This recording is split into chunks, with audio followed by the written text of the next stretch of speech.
दोस्तों, सीएए को लेकर बहुत कुछ बोला जा रहा है, आगे चुनाव के दौरान बहुत कुछ बोला भी जाएगा, लेकिन वाकई में जो बात जस्टिस डीवाई चंद्रचूड़ के बेटे अभिनव चंद्रचूड़ ने बोली है, वो बात न केवल सुनी जानी चाहिए बल्कि बहुत आराम से बैठकर समझी भी जानी चाहिए। क्या सीएए केवल और केवल एक राजनीतिक हथियार के जरिए इस्तेमाल किए जाने वाला एक कानून बनकर रह गया है? सीएए लागू करने से पहले इसकी बारीकियों के बारे में क्या पढ़ा गया, क्या समझा गया, क्या केवल ये चुनावी हथकंडा था?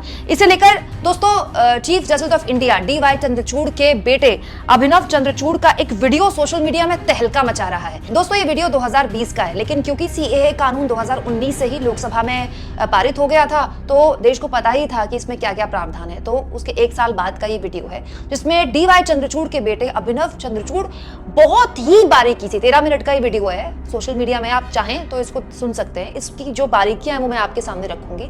मतलब बहुत ही समझदारी से आसान भाषा में अभिनव चंद्रचूड़ इस सीएए की खामियां हमारे सामने रखते हैं। शुरुआत अभिनव चंद्रचूड़ इतिहास से करते हैं कि कैसे इतिहास में ये नागरिकता किसे मिले, कैसे मिले, इस बात का खास ख्याल रखा गया। उसके बाद अभिनव चंद्रचूड़ ये जो कानून 2019 में बनाया गया, जिसको अब मोदी सरकार ने लागू कर दिया है, इसके धागे खोले। कैसे? सुनिए सीएए पर अभिनव चंद्रचूड़ क्या कहते हैं। सीएए हर लिहाज से असंवैधानिक है क्योंकि यह धर्म के आधार पर भेदभाव करता है। जैसे यहूदियों को बाहर रखा गया है। क्यों? लोग इसके जवाब में कहते हैं यहूदियों के पास इजराइल है, पर यहूदी तो भारत में भी हैं। इस तर्क में तो ईसाइयों और बौद्धों के पास भी अपने देश हैं। ये कहां का सेंस है?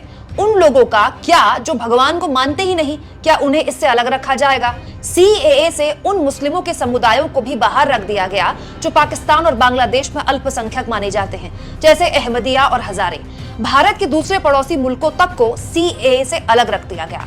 अगर किसी दूसरे देश से आए नागरिक को भारत की नागरिकता चाहिए तो उसे 11 साल भारत में रहना होता है, लेकिन सीएए के तहत आवेदन देने वाले के लिए ये वक्त केवल 5 साल का है। सोचिए, एक पारसी जो ईरान में सताया गया है, उसे भारत की नागरिकता पाने के लिए 11 साल इंतजार करना होगा, लेकिन वही पारसी अगर अफगानिस्तान से भारत आता है तो उसे 5 साल में नागरिकता मिल जाएगी। तब क्या हो अगर आप अनाथ हैं, आपको ये पता ही ना हो कि आपके माता पिता का धर्म क्या था। दोस्तों, जो बात अभिनव चंद्रचूड़ ने बोली है वो बारीकियां हैं जिसको लेकर विपक्ष और सामाजिक संगठनों के बहुत सारे लोग बोल रहे हैं कि सीएए मात्र और मात्र एक समुदाय को खुश करने के लिए तो नहीं लागू किया जा रहा चुनाव से पहले, कि देखिए हमने जो कहा था फलाने समुदाय को टाइट करने के लिए, देखिए हमने कर दिया। एक मैसेज डिलीवरी भी होती है ना, बहुत सारी चीजें जब आप लागू करते हैं या बहुत सारी चीजें जब आप वापस लेते हैं, तो क्योंकि ये जो कानून है इसकी बहुत दूरगामी प्रभाव पड़ने वाले हैं। तो क्या ये बारीकियां जो डीवाई चंद्रचूड़ के बेटे अभिनव चंद्रचूड़ बता रहे हैं, इसका ध्यान नहीं रखा गया? और बहुत सारे अंधभक्त अब इस बात को लेकर भी डीवाई चंद्रचूड़ के बेटे अभिनव चंद्रचूड़ पर उनकी ट्रोलिंग करेंगे या उनको तमाम तरह के अपशब्द बोलेंगे कि अरे कल का आया, इसे क्या पता। तो उनके लिए मैं बता दूं दोस्तों, अभिनव चंद्रचूड़ बहुत ही पढ़े लिखे इंसान है। वो आरक्षण जैसे मुद्दों पर किताब लिख चुके हैं और अपने पिता की तरह, डीवाई चंद्रचूड़ की तरह हार्वर्ड में पढ़े हुए हैं और बाकायदा लंदन स्कूल ऑफ इकोनॉमिक्स का ऑफर उन्होंने ठुकराया हुआ है। तो जिसके पिता चीफ जस्टिस ऑफ इंडिया हैं, उनके बच्चों को क्या सानिध्य मिला होगा और किस लेवल की एजुकेशन मिली होगी, ये तो आप समझ ही सकते हैं दोस्तों। और वहां पर वो शख्स किस तरह से धागे सीएए के खोल रहा है, इसके जवाब में क्या तर्क अब गोदी मीडिया पेश करेगा, क्या तर्क अब बीजेपी की तरफ से आएंगे?